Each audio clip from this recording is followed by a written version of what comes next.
This is Coach Pena here for the Football Engineer podcast. And today we got Olly Porteous, formerly of the Manchester City Youth Academy. He's also a curriculum and training specialist with the Stronger Youth Brands Network and former first team manager in Shanghai and founder of Inside the Academy. Coming to you live from the UK today. How are you doing today, mate? Yeah, really well, thank you. Pleased to be on, and again, I've been engaging with your content over the last few months, and excited to finally get the opportunity to sit down and chat with you. Well, let's dive into your journey a bit. And first, we'll start with sort of your coaching career. You worked in the Man City Academy for an extended bit of time, but tell me a bit about your journey. Yeah, really good question, and I think a nice place for us to start in terms of what that journey looked like and what I had to kind of do to establish a role in such a prestigious world leading academy.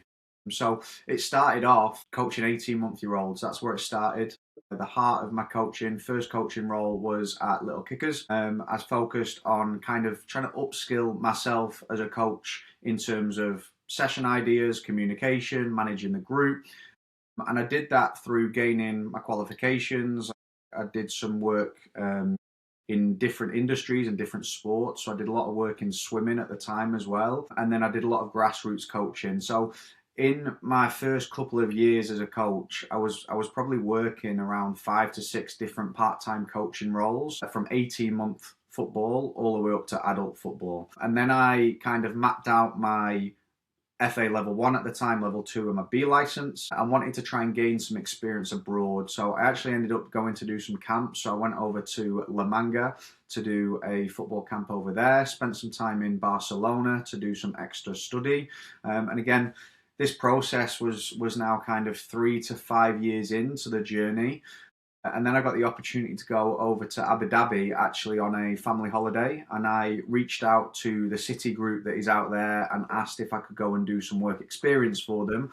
And a couple of days work experience then turned into a couple of weeks. And I was fortunate enough that the people there were good enough to connect me to the academy back home. And then I got the opportunity to go in and shadow. And I think that's how a lot of coaches start their opportunity within academy football: go into shadow, go into watch, go into network. This process I'd like to highlight from kind of 18 months to shadowing my first session at Man City was probably about a 4 to 5 year period. So it isn't something that just happens overnight. You've got to be busy networking and upskilling yourself. Then I got the opportunity to go into City, and that's where I started to establish some connections myself. I got the opportunity to coach and was fortunate enough on the evening of coaching that I did an under 7 session and an under 14 session on that night. Everybody watching seemed to enjoy the bits that I did. They thought that I had the right kind of potential to fit into the club. And then the rest is history, as they would say. I went into a part-time role, mainly in the pre-academy, did some work for the foundation phase and got a full-time opportunity with the foundation phase. And that's where I spent the majority of my time across pre-academy and foundation phase at City. So yeah, it was about a 4 to 5 year period of a lot of work and establishing and watching better coaches than me. Then, can you kind of explain what the foundation phase is and sort of how the system is set up in the City Academy as players come in? Yeah, so I mean, it's the same across the country. We're fortunate enough to have a strong academy structure over here in the UK. Look, so the pre-academy that I mentioned is kind of predominantly under 7, under 8 age groups. And then at under 8s, at the end of that season, they'll sign a contract with the clubs. And going into under 9s, they're then academy footballers. And the foundation phase then is under 9s to under 11s, from kind of 7v7 football to 9v9 football. That's their journey across those age groups. Within the pre-academy, the focus is kind of making sure that we select and highlight the players that have got the best potential within the foundation phase. You've probably got kind of 6 to 8 key members of staff working on the pre-academy groups. And then when you go into the foundation phase at City, you've actually got 2 full-time coaches that are dedicated to helping the players alongside a multidisciplinary team of professionals in terms of everything from diet to strength to the mental side of the game, and then the coaches themselves and analysts that are working with the boys to try and help them go as far as they can in their journey. And then you touched there on their journey, but how can you tell when a player comes into that environment if they're cut out to be there, if they're of quality to stay and pursue their dreams in the city academy? Yeah, really good question. And again, I'm probably gonna I'll answer this honestly, and again, it's probably not the answer that most people are thinking, but nobody's got a crystal ball. Nobody knows exactly what the future of these players are going to be. And if anybody tells you otherwise, then you can call them a liar. Um, a lot of people put a lot of work and effort into trying to select what they feel is children with ability, children with a good personality, and with the potential of going far within the academy system. But there is so many different aspects to consider and so many things that can happen in these young people's lives that can impact what that journey looks like, whether it's changes with family, at school, with injury, with their training overall. Maybe they were overwhelmed, maybe they excel. There's so many different factors that go into this. We rely on staff having a good knowledge and a history of doing this. And again, I was fortunate to work with people in recruitment that had 15 plus years experience in selecting boys that go all the way. And City have got a really good track record of helping children go all the way from pre-academy all the way up through to first team football across different clubs. But there isn't a crystal ball. There isn't one linear path. There is multiple different routes.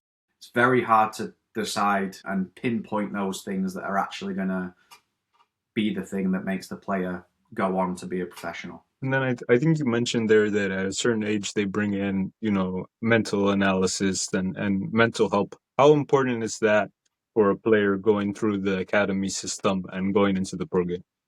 Yeah, I mean, I think it is. I think it's a massive part of the game, and again, it's something that has been highlighted more and more recently. I think there's a lot of studies and research that's been done in terms of the benefits and how important the mental side of the game is.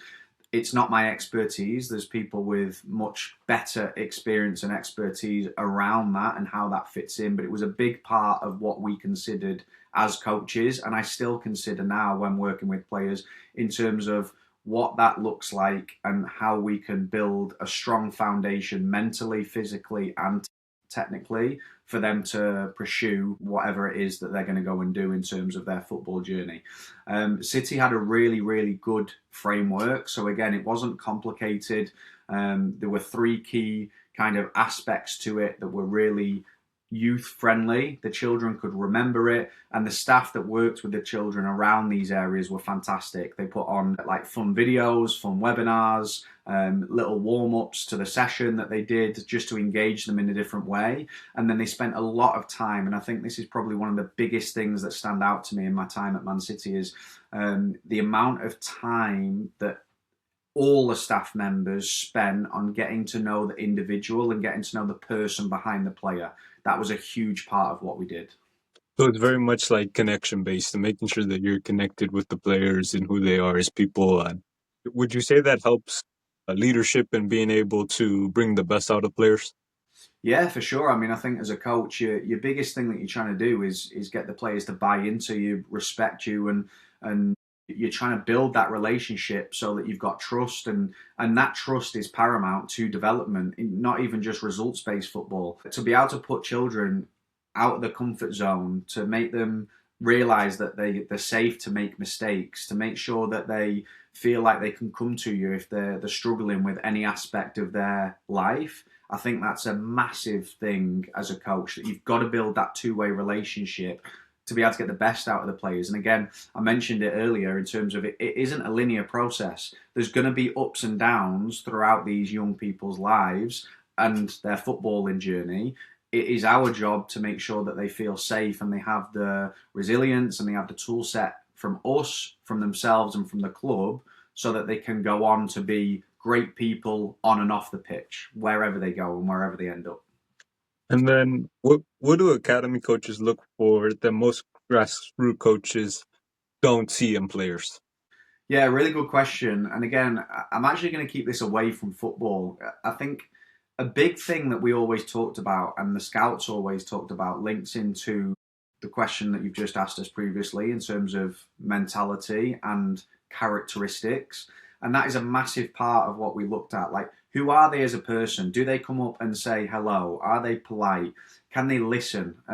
We always gave the message to the players. And again, some of the mentors that I had around me at the time constantly said the message: good footballers are good listeners. If you can't listen and you can't absorb the knowledge, then you're going to stay here. And the players that can listen and can learn and then go and apply the things that they're learning start to improve and start to develop at a much faster rate. So I think it's actually off the pitch that we were looking at characteristics. Are they ready to learn? Can they listen? Have they got the confidence and resilience? Are they polite? Are they a good person? Are they nice to be around? It was all of those things that actually made the difference in going, if you're a coachable person, we've got the facilities, we've got the coaches, we've got the curriculum, we've got the match program, all of these things that we put into place to help you be a brilliant footballer.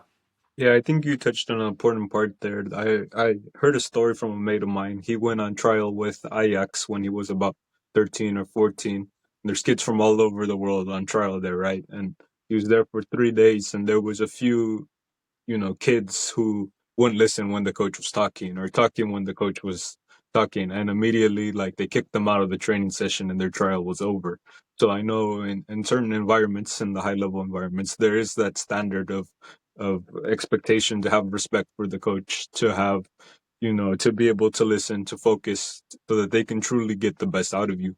So I think that was a good point that you made there with the City Academy, because in the top academies all over the world, there is a standard for the children to follow when they get into that environment. Yeah, I mean, standards are everything. Across every top club, you'll see that, from the uniform, from the way that you turn up on time, to the way that you present yourself, to the way that the pitch is set up and tidied up after.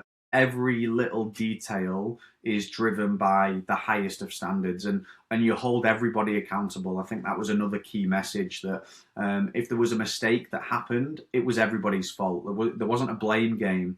Everybody took accountability. Everybody took responsibility and ownership to constantly drive the standards. And again, I'll never forget, in the first couple of seasons, being really pushed on what my standards were. Like, I'll never forget leaving some poles out on one of the grass pitches, and one of the more senior coaches coming to me and giving me a real, like, telling off in terms of, that isn't what we do around here. That's not the standard, and that's not what we expect. We need to leave the pitch as we found the pitch, and drive in that standard of professionalism in everything that we do.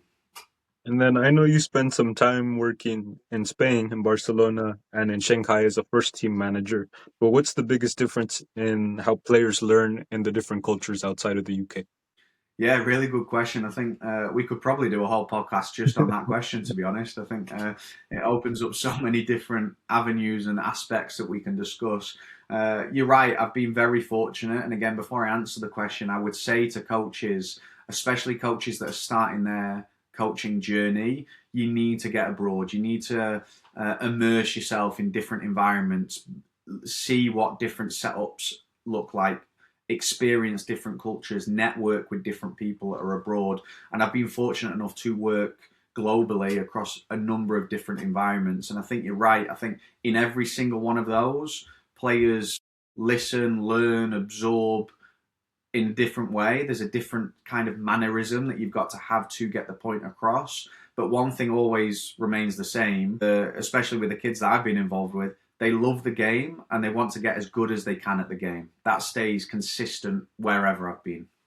And then you kind of touched on the different cultures, but how did your coaching language or approach have to change depending on the country? Yeah, I mean, drastically. Again, I was in environments in Spain where they only spoke Spanish. I was in environments in China when the players only spoke Chinese. Being able to communicate then came down to body language, it came down to tone of voice, it came down to me effectively coaching through a translator. And that was a whole nother skill that I had to learn, in terms of them not directly translating what I'm saying, but trying to understand the meaning behind what I wanted to get across to the players. Now, I think that's hard enough as a coach in your own language. Trying to do that through translation and in multiple languages is extremely difficult. So I try to pick up keywords here and there across each environment that I've been in. but ultimately you've got to find a way to connect. And I think it goes back to what we said earlier in terms of building that relationship with the individuals, knowing what makes them tick, what makes them angry, what makes them motivated, all of those different things that you can then lean into and try and get them to where they need to be for them to develop or for them to produce a result for you. Do you feel like, as you use the translator and stuff, do you feel like some of it got lost in translation, or do you feel like it was harder for the players to Oh, understand the basic principles that you were trying to get across? yeah, 100%. I mean, talk time. I recently put a video out of showing talk time that took me about 12 seconds to explain a game here over in England with a foundation phase group. Sometimes my talk time abroad could be 2, 3, 4 minutes as you're trying to explain exactly what it is that you want. And then it got more complex, the more detail, especially the first team bits I did. You're trying to go into tactical detail. You're trying to make sure that you can overcome the opponent and that we can get the 3 points at the end of the week. And it wasn't easy. So yeah, it took a lot of time, a lot of patience, and a lot of understanding of how can we get this message and how can we get this communication across. But ultimately, everybody knew what we were there to do. We were there to either develop in Spain or we were there to produce results when I was working over in China. And everyone bought into that same language. We were there for football. We knew what we had to do. And we had that as a shared common ground. And then how did you adapt your session around that, knowing that it's going to take you a few minutes to get your point across? How do you adapt your session, considering that's going to take more or take time out of, ball rolling time where players are actually on the pitch playing and the ball's moving around? How do you adapt your session for that? Yeah, really good question again. I think, and again, this is a message that I'm trying to drive home to coaches now is simplistic practice design. The things that don't look fancy, the things that aren't complicated, the things that sometimes as a coach you might look at and go, actually, that's pretty boring. It's just constant repetition and it's the same thing again and again and again. They were the easy things to fall back on and the effective things to fall back on because the players were getting maximum ball rolling time. It wasn't full of me talking, it was them practicing and getting repetitions in, ultimately having helped them get through whatever we were trying to learn in that moment. And then also adding to that is different ways of communicating. So ensuring that we were using a tactics board, ensuring that we were using the video clips that we'd got on the iPad, ensuring that we broke down the session and laid it up. So it wasn't like we were trying to start at level 5. If we wanted to get to level 5, fine, but we'll start at level 1 and then we'll layer out those progressions in when the time is right for the players to be able to digest the information in bite-sized chunks instead of kind of overloading them with everything and expecting them to understand. I think you touched on an important point there, especially in the grassroots game.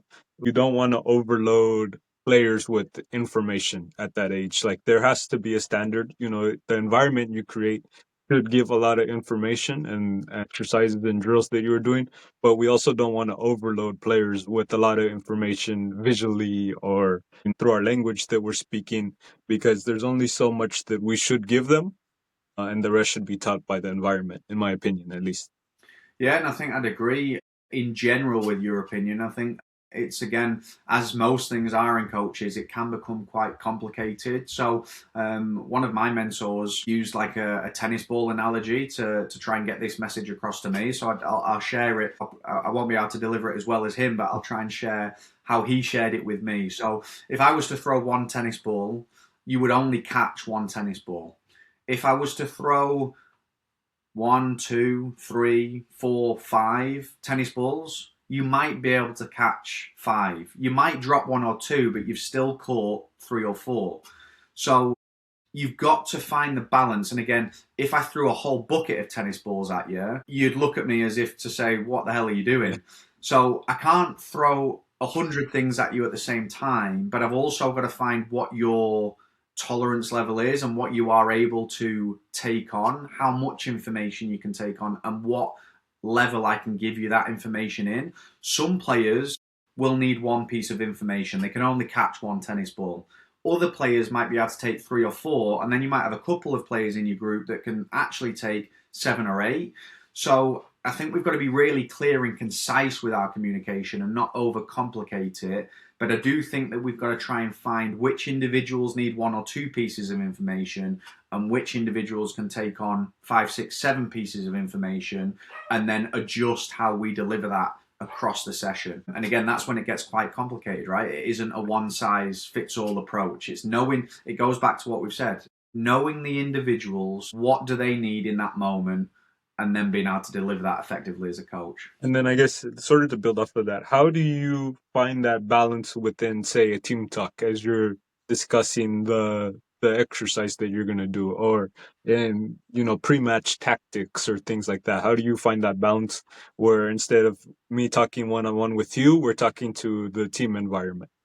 Yeah, know the players. So know the players. In that recent video that I put out, you saw how I kind of set the foundation, and you've got to make sure that you're delivering the main points that the group need to hear, and then you're aware that you might have 1 or 2 players that haven't absorbed that information. So then you have to have an individual conversation with them. You might have 1 or 2 players that completely understand it, are going to start straight away. Allow them to play and get on with it. You might have 1 player that kind of understands, but they need to ask a question, or they need to try and see it live or see it on the tactics board. So you've got to try and deliver the message as clear and concise as you can to the group and as effectively as you can. And then you've got to break off. So I think I talk a lot about kind of fly-by coaching. Get the ball rolling, get the players involved in the session, and then start to coach individually, start to check understanding individually, and then start to recap what they understand. And then again, when it goes back to the players that are excelling in that certain drill, push them and challenge them harder. For the players that need more support, give them more support. And it's that constant balancing act as a coach between challenge and support. Who needs what at what time? And that evolves constantly across the session. So within team talks, keep it simple, clear, concise, and then know that you can then go and speak to the individuals after. And then let's kind of go into your time in Spain. Spain is often seen as the model for youth development currently. But what did that environment teach you about player development that separates the Spanish way from the rest of the world? They are football crazy. That's for sure. I used to think over here in the UK everything was about football, but there wasn't one evening. So the office that we studied in was based at the New Camp, so we were just across the road from the stadium.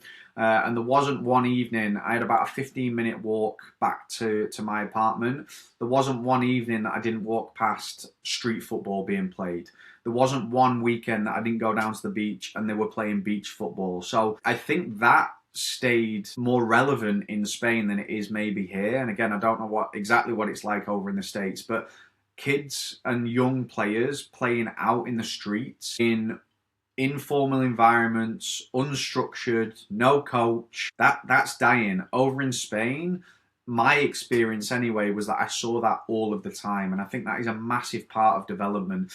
I'm a big believer in coaching and a big believer in having a professional help guide young players to their potential. But there's something said for the informal version of football and just being out in the streets, loving what you do, experiencing playing against older players with no rules, off we go. And I think that was the biggest thing that struck me over in Spain. Yeah, I think that's something definitely here in the States that we've lost. And, just the experience too of going out and kicking the ball with your mates and, just getting out and having fun and experiencing it is definitely something, there's so much now in the academy setups and club setups at the grassroots level where it's very structured, and everything's very structured. And we lost that bit of not only chaos, but I think, self-regulation within the rules and things like that, where players themselves are regulating themselves. And we don't quite have that in the club and academy setups anymore.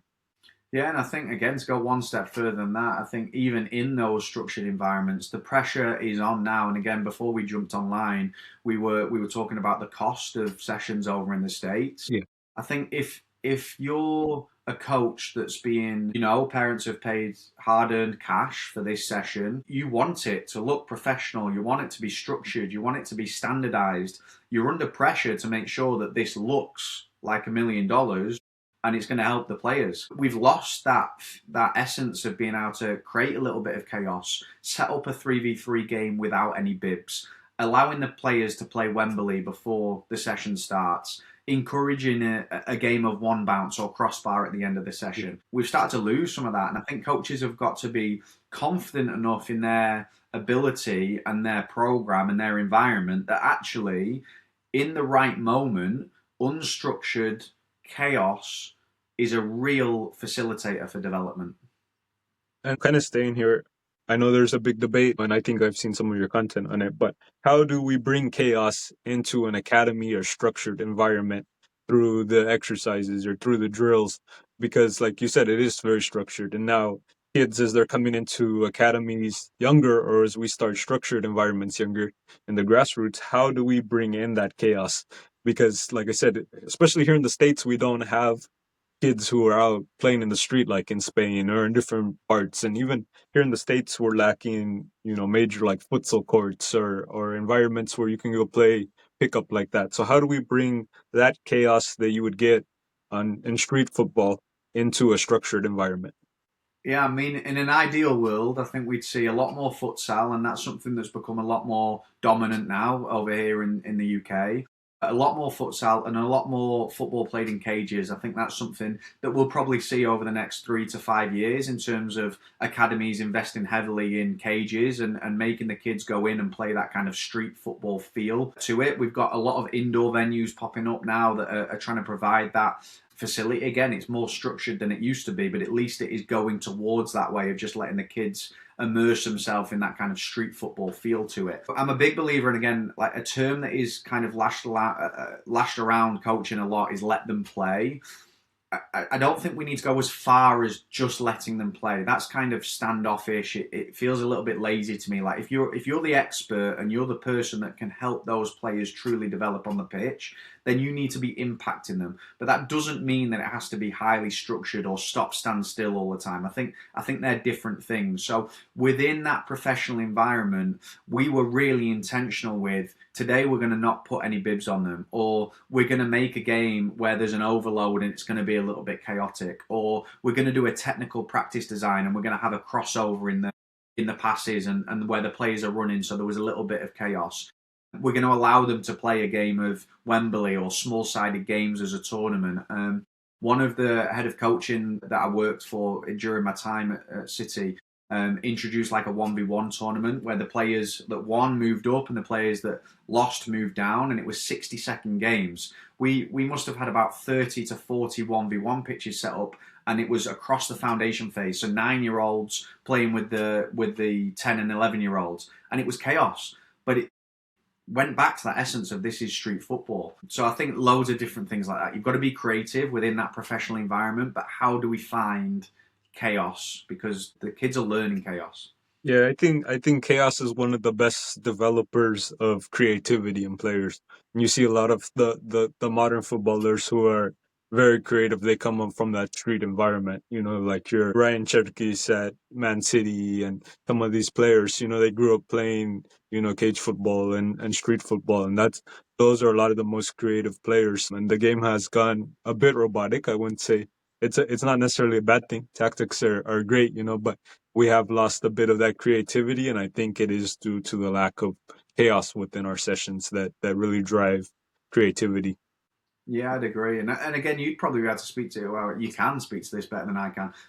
Futsal is massive over in the States, right? And Yeah. again, children focusing on that. I think a slightly smaller ball, a heavier ball inside on a different surface, lots of dribbling, lots of touches, the 6 second rule, the hand on to kick or dribble in.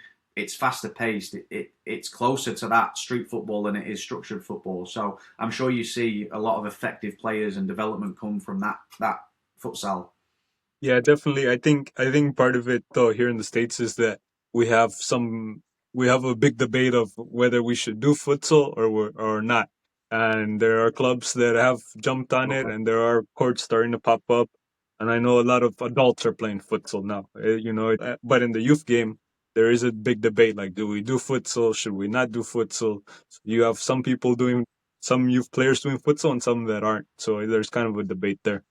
Yeah, no, and again, I mean, the debate goes into a bigger one in terms of early specialization or generalization, right? And again, futsal clearly has a lot of transferable skills, but a coach that I hugely respect I can remember him kind of tapping me on the shoulder. We were watching like a pre-activation handball game. The kids were loving it. There's transferable skills from handball to football, but he tapped me on the shoulder and was like, "There's nothing that teaches the kids better at football than football itself. We need to prioritize playing football. Time on the ball, playing the real rules, practicing football will ultimately get us better at football, not anything else." And I know that'll spark a big debate in terms of should we specialize early or should we generalize? Again, that's another big topic. And then I know futsal is and street football is very big in Asia, where you spend time, coaching in Shanghai. But what was key in your opinion to the growth of the game in Asia? Yeah, I think it's down to a multiple of reasons in terms of the funding has massively increased, the facilities have increased, they're making it accessible for coaches to go over and kind of them get expertise in so that they can help speed up that growth. They're open to it, like they're now trying to become good at football. So all of the time and energy is being spent on it. Local coaches are going through lots of CPD, lots of formal qualifications. There's a lot of informal learning happening. So it's all of these different factors that are kind of pouring into the same objective in terms of let's become a nation, let's become known for being good at football. And I think all of those elements are something that sometimes in the UK, across Europe, sometimes we take for granted in terms of we've done this for years. Football's been a massive part of what we wanted to do when we spent a lot of time and effort on it, and we've got a lot of experience in it. So yeah, they're now pouring in to that objective. And then let's kind of touch on the academy you founded for coaches. You founded Inside the Academy, a coaching course that provides resources for coaches and helps to develop coaches. And you give us a lot of insights into what it takes to be an academy coach. But what separates how you educate coaches from most of the courses out there? Yeah, good question. And thanks for asking it because again, it's something that I've become really passionate about now. Is I've always loved helping players, and I'm now on this journey of helping coaches and getting the same rewards from it. And I think one big thing that I'm trying to focus on is the how, not necessarily the what. So I think a lot of the coaches that I speak to on a regular basis are kind of overwhelmed, they're lacking clarity, they're unsure of exactly how to implement all of this information that we see. Knowledge, drills, content is now so accessible with AI, with resources being all over social media.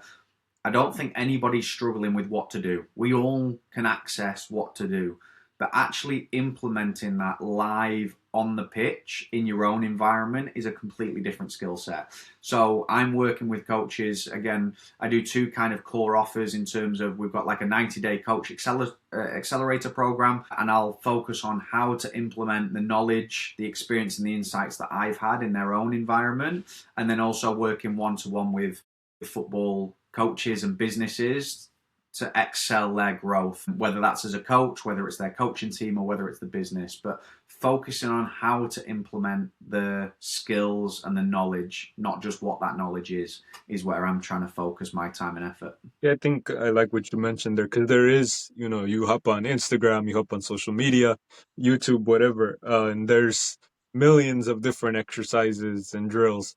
And sort of it too is just how do you filter down what exercises we need to implement in my environment? Because I think every environment is different. In say an academy setup, you have tactical periodization for a week, but how do you scale that down to 1 or 2 days throughout the week? We're in a grassroots environment where maybe we only have one session for an hour. I worked with the coach recently who said he had one session for an hour a week. And I'm like, okay, well, you're not going to do the same thing that maybe you see them doing in the academy session. He sent me a drill from the Netherlands national team, and it was a dribbling exercise with some little 1-2s and some. It was like it was probably a rest day in the middle of the week or a lighter session during the week. I'm like, well, maybe you shouldn't apply that for Yeah. your 1 hour session once a week because that may not be the best. For your kids at that age group for 1 hour to spend 25 minutes dribbling the ball and playing 1-2s. So how do you sort of scale down the academy level down to the grassroots and in different environments where maybe you don't have tactical periodization or it's a short periodization?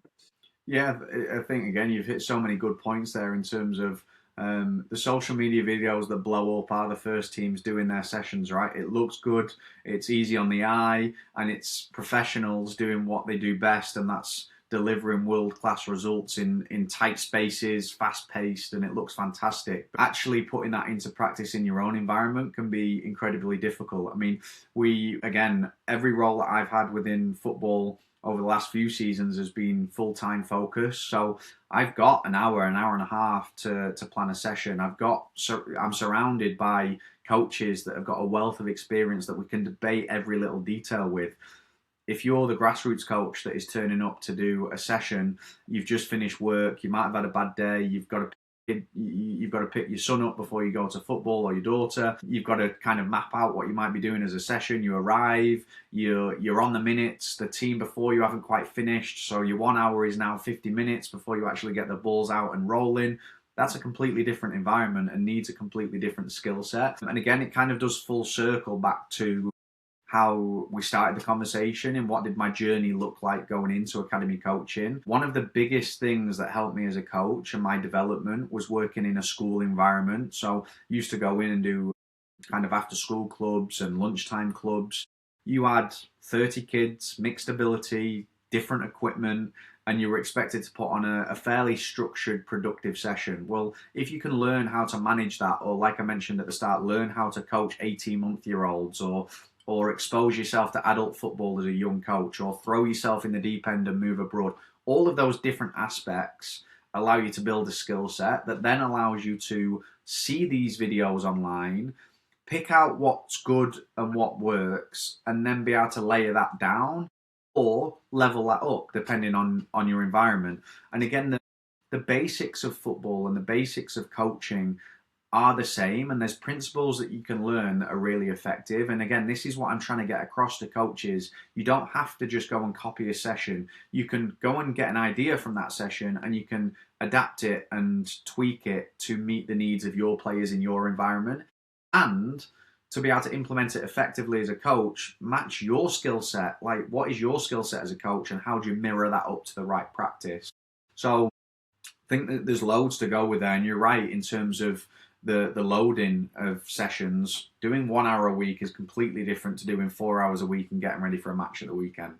That has to look different across the coaching environment. And I think a lot of what you said there does come from trial and error and experience. I don't know if there's quite a right way to tell somebody. You can kind of guide somebody, hey, like your environment, maybe you shouldn't look quite like the pro environment because you are only training an hour a week, hour and a half a week, and sort of into that periodization. But I think a lot of that comes from trial and error and consistently doing it for years and years to develop that sort of eye for it right offhand.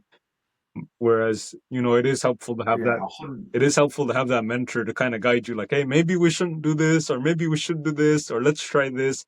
But a lot of it is experience to be able to do it on your own. yeah, 100%. I mean, nothing, and I'll say this: not the mentorship that I offer, not formal qualifications, not kind of going to uni and doing a master's degree, like mentorship from experienced coaches. All of those play a part, but nothing will ever replace being on the pitch, physically coaching and learning from your mistakes and building that experience, because that is ultimately the best way of learning as a coach. And again, I think it comes down to, you touched on a point there of like that patience and that time spent learning that. You can't get experience overnight. I talked about that journey in terms of it took 5 years, 4 to 5 years to break into that academy world. Within that 4 to 5 years, working 6 part-time coaching roles across different sports, watching sessions. Like, you could speak to coaches that will remember me from like my early coaching years. Of I used to finish coaching my session and then I'd stay and watch their session and be writing all the notes down and looking what drills they did, why did it work. I'd be trying to get on the pitch with them and shadow them. I'd be getting in during the day to watch extra things. I was fortunate enough to have mentors and again lean into them. But the thing that is the catalyst and the thing that speeds up your development the most as coach is different environments, exposure to the pitch, and being on the pitch actually coaching. I think that's a massive part of development. And then how important would you say it is to know what idea of training session that you like, or what style of play? If you're not in a grassroots environment that maybe has a game model or pre-built methodology to follow, how important is it knowing the style of play you want to play, the methodology you want to use, and things like that? Yeah, I mean, I think in the early years of coaching, and if you're just starting out, you've got to try different methods and different styles to try and find your own. If you're in a club environment, a lot of that is dictated to you, to be honest. Like they have a certain way that they want you to communicate, they've got a certain program that they want you to follow, they've got a certain way of doing things. And again, I think that's a really important part of being world leading. Like you have to have a culture, you have to have a way of doing things. So a lot of that in top clubs is dictated to you, and you've got to find your own personality and your own style, but it's within boundaries, and you can't go out of those boundaries because their expectations and the standards that we talked about earlier is to be within there and deliver their way.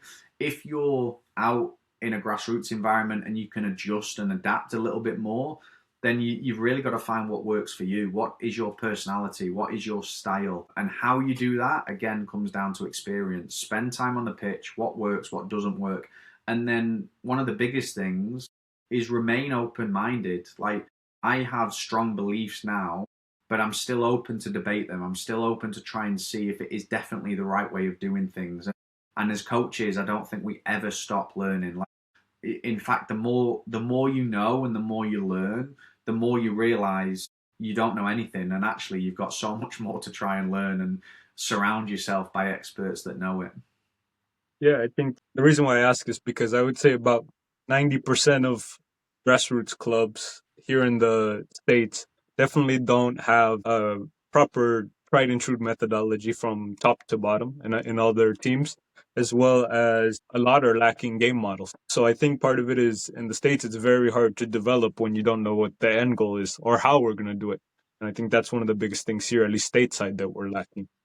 Yeah, I think you're right. I mean, you've got to have an end goal. You've got to have that clear direction that everybody is going in, and everybody gets on the ship and works hard to achieve that. And again, I've been fortunate enough to work for clubs and in environments that have huge ambitions. Like they are trying to be world leading in every sense of what they do and impact, whether that's how many subscriptions they've got, whether it's being a world leading environment across different sports, whether it's being the academy that produces the most amount of players, whatever that goal is, it's huge. But one thing that the big clubs and the big organizations do is pull everybody in to the same culture and the same mission, and every little detail, every little 1% is aimed at achieving that altogether.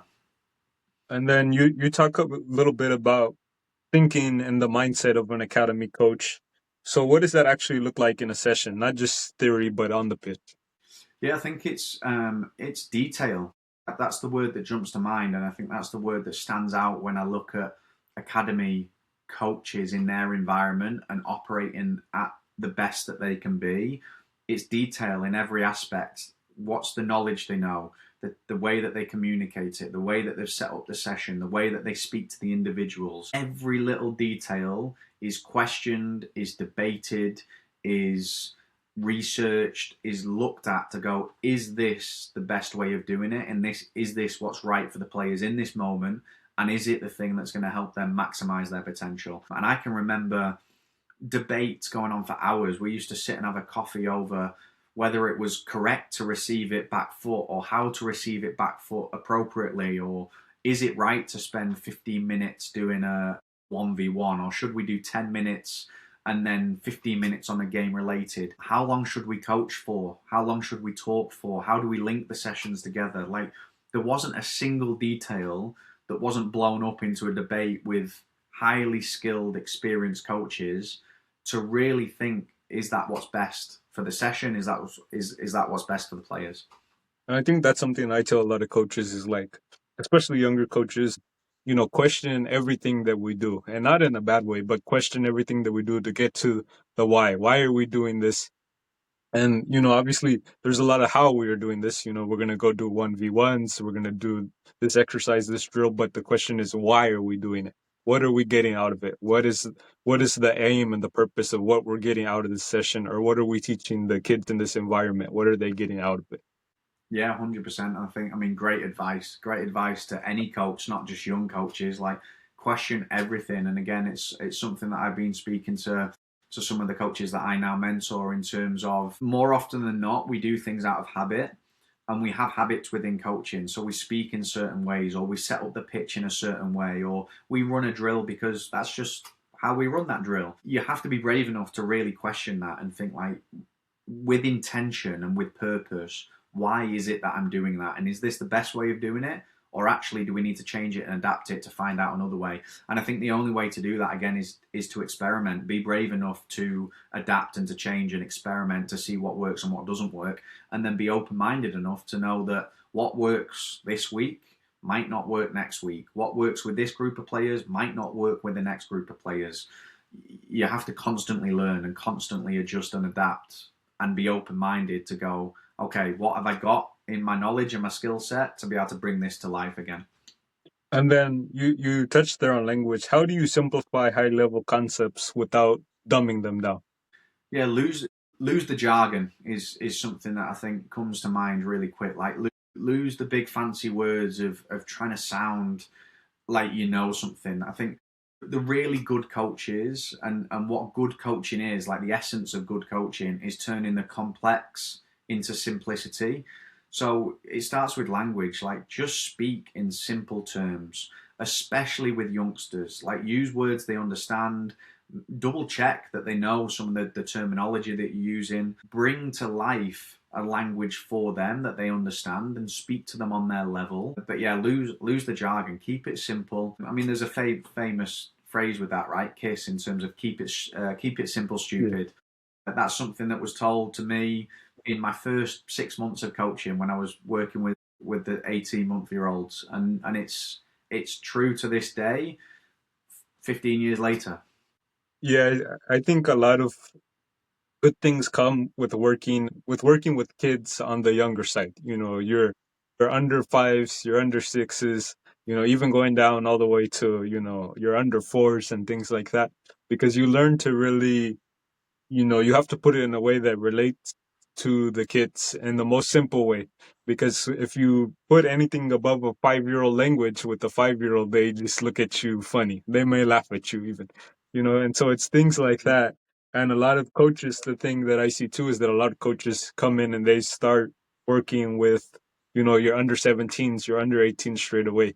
And I think that's part of the culture that leads to using big jargon, because as you come in with older players, you think, hey, they can understand, you know, the idea of rest defense or things like that. And a lot of these big topics, even I say, even with, you know, not to put at the adult level to put players down, but to use simple language with them, even because just even as I communicate with you, if I put it in a simple language, it registers quicker in the mind. Yeah, yeah, and it's relatable. It's easy to understand. It's relatable, and again, I'm trying to think of 100 different things in when I'm playing football. You've got to make it as easy as possible for me to understand it, so I can learn it and then apply it. Simple. And again, I drive that home in hopefully drive that home in the content that I'm putting out there, in terms of some of the best practices that I've discussed are the most simple, repeatable, and effective. That's what you need. And then if you can give us an example, let's say you're teaching scanning to a young kid, how what language would you use, or how would you go about that? Yeah, so I mean, I think scanning is probably something that is undercoached, to be honest. It's something that needs to be implemented. I definitely won't be doing specific drills around scanning. I think it's something that has to happen within the real game and within real moments. So I wouldn't be going off and doing one-to-ones on scanning as a topic, and we're not going to focus on anything else. It's part of a process, and it's one of those details that players have to understand what it is, how to do it, and why I do it. And I think there's nothing wrong with using the term scanning, as long as you explain what that means, and make sure the youth players understand what that is. So I'm checking my shoulder. Well, the first thing that a youngster will do is actually physically check the shoulder and have a look at it. There's a great video that's viral now. One-to-one coach trying to help a youngster with baseball, and this little child is tiny, right? Like 4 or 5 years old most. And he says, keep your eye on the ball. Well, how many times have we heard coaches say that sentence? Keep your eye on the ball. And the child looks at the coach and then walks up to the ball that is resting on one of the, like a pole, and literally physically puts his eye on the ball. He did exactly what the coach said, but you can see how a message that was clear to us as adults was completely lost in translation to the youngsters. So I always bring that up because, again, when you're speaking to players, try and interpret it in the way that they are hearing it, not in the way that you want to say it or deliver it. And I think that links back to the practice design. Like sometimes you see hundreds of cones out around the pitch, and the coach can go, "This is clear in my mind." The kids have got no idea what's going on. It looks like a runway. Like they're expecting a plane to land at any moment, and you're asking them to do X, Y, and Z on the football. So, yeah, keep it clear and concise with those messages. Yeah, I think an example I use for scanning is I tell players, most players when they cross the road with their mom and dad, like parents tell them, hey, you gotta look, to the right and to the left, or look both ways so that you don't get hit by a car. So that's sort of an example that I use with players when scanning. Like, hey, it's like crossing the road. Can you look to your Yeah, right and to your left to see like if a car's coming, basically? And that's the same sort of idea. You want to look right and left so that a player doesn't run into you yeah, or take the ball off of you. That's the same sort of idea. You can start that even with yeah, your exactly. under sixes or your under fives when they first come in, because they are starting to understand that. But then it's just expanding off of that as they age. Like, hey, can we use the same language? Can you look right and left like you're crossing the street? But now it's, can we keep the ball while we're doing it, or can we do it while we're running around and things like that. But even with 5 and 6 year olds, maybe they stop and they look both ways, which isn't ideal in the match, but at least you're building the idea of scanning in the mind. And then over time, then you expand off that so they can do it while they're moving around and running around the pitch. Yeah, exactly. And you've made it relatable, it's memorable, and it's quite fun. That it's something that they can understand. And again, like you said, that you start to build that awareness of there's more to this game, there's more details that I've got to learn, and I can build that over time. And I think with certain aspects of football, we've got to try and implement that as early as possible. Although, to caveat that and to kind of have a bit of a debate around that, I think sometimes as coaches, we're guilty of kind of giving the children the wrong foundations and then having to untrain that as they get older. And that's one of the hardest things. Like if a player comes to you and has been taught bad habits, trying to untrain that to then retrain is something really, really difficult. And then something else that you touched on there that I really like is linking back to the why. Why are you asking them to scan? And I don't think enough coaches do that in terms of like helping the players understand that why. It's so powerful. Like, I'm asking you to check left and right so that you can see where the players are. Well, why am I asking you that? Because now you can avoid that player from taking the ball. Perfect. Like, you start to build that story and that understanding with them. So what what life advice would you have for somebody, not only just a coach, but in general? Oh, big question. Again, I don't know. I don't know if I'm the right person to be giving life advice, but in general, try and do the non-negotiables, the things that I think drive high standards that don't require talent. So being a good person, hard work, listening, respectful. I think those characteristics that we talked about throughout the call, and especially when we were delving deep into like the mental side of the game and how important that was. I think being a good person, I don't think you can go too far wrong with that. And then I got some quick fire questions so that we can get to know you better. What's your favorite club to support? For this still cause debate considering who I've worked with and where I've been, but I'm actually a Man United fan. Ah, there you go. So yeah, worked for the Blues and support the Reds. And then who's your favorite player of all time? Wow, good question. Favorite player of all time. It's gonna again probably be a bit of a curveball one, but maybe Janino or Mark Viduka, and only because I was heavily around Middlesbrough Football Club when I was a youngster, so kind of watching them and see them impact at that level and just be able to see the impact that they had and kind of as a youngster first start to fall in love with football. They were two names that kind of were in and around everything that I was doing at the time. So moving on from that, then it was some of the Man United greats and again just being impacted by the likes of George Best, Paul Scholes, Wayne Rooney, going down that kind of route then. And then who is your footballing idol or inspiration if it's different than one of your favorite players? Footballing idol or inspiration? Well, again, probably in a coaching realm more. So I think I won't name names with that, but I think I've had a lot of mentors that mean a lot to me as a coach.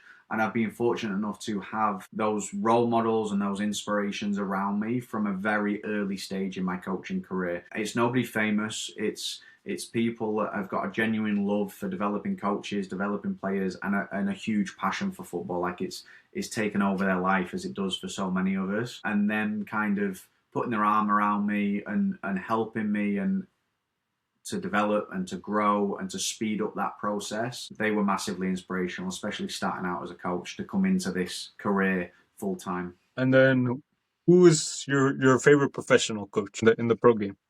Yeah, I think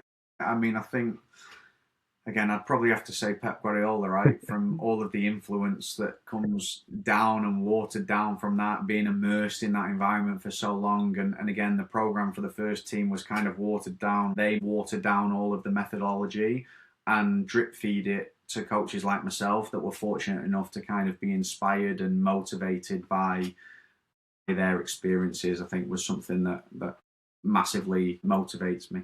And then what's your preferred formation if you're playing 11? 4-3-3. Then who's your favorite musical artist? Oh, that's a good one and a curveball one. I'd probably have to go Oasis. Okay. And then what's your favorite kit of all time? Favorite kit. I think the most iconic kit and the first one that jumped to mind then was the Brazil kit of I think the most iconic and the one that stands out in mind. That's what came to mind first. Do you have a year or favorite Brazil kit? No, I don't think I don't.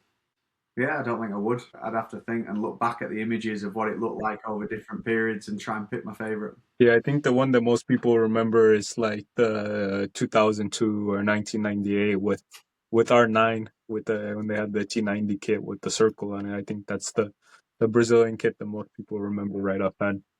Yeah, I think R9 brought it to life, right? Yeah. Well, that's all the questions I have for you today, mate. It was a honor and pleasure to have you on here and connect with you and share some insights from your journey and some of your thoughts as well. Yeah, amazing. I really appreciate it. Well, that's it for this episode. Until next time, Coach Pena.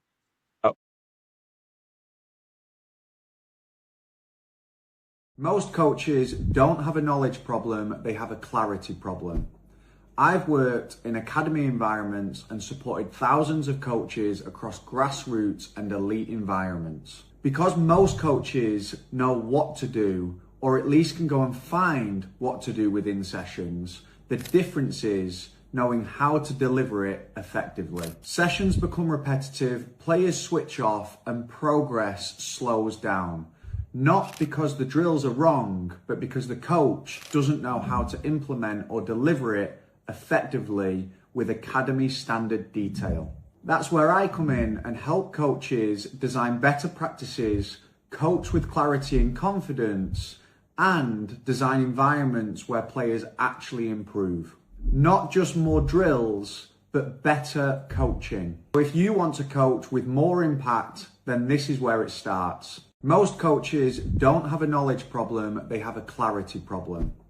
I've worked in academy environments and supported thousands of coaches across grassroots and elite environments. Because most coaches know what to do, or at least can go and find what to do within sessions, the difference is knowing how to deliver it effectively. Sessions become repetitive, players switch off, and progress slows down. Not because the drills are wrong, but because the coach doesn't know how to implement or deliver it effectively with academy standard detail. That's where I come in and help coaches design better practices, coach with clarity and confidence, and design environments where players actually improve. Not just more drills, but better coaching. If you want to coach with more impact, then this is where it starts.